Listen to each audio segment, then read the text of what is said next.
உங்கள் வாழ்க்கையில் இருக்கக்கூடிய பெரிய பிரச்சனையை தீர்க்க இந்த வேல் பூஜை போதும். இந்த பூஜையை ஏன் செய்கிறோம், எப்படி செய்கிறோம், இதற்கான பலன் என்னன்னு தெரிஞ்சுக்கிறதுக்கு முன்னாடி நம்ம சேனலை சப்ஸ்கிரைப் பண்ணிவிட்டு கமெண்டில் ஓம் முருகன் டைப் பண்ணிட்டு பாருங்கள்.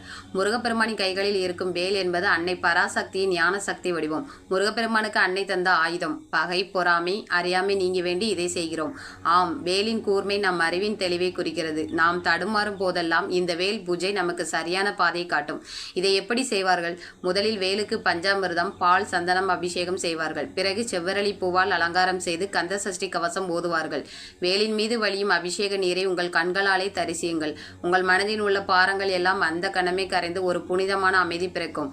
இந்த பூஜையை பார்ப்பதினால் எதிரிகள் தொல்லை, ஏவல், பில்லி, சூனியம் எல்லாமே விலகி ஓடும். வீட்டில் உள்ள கெட்ட சக்திகள் நிர்மூலமாகும்.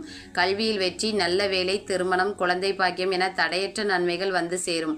உண்மையான பக்தியுடன் ஒருமுறை இந்த வேலினை வணங்கி பாருங்கள். நான் உன்னை காப்பேன் என்று முருகன் தரும் ஆசீர்வாதம் உங்கள் வாழ்க்கை முழுவதும் நிச்சயம் தொடரும்.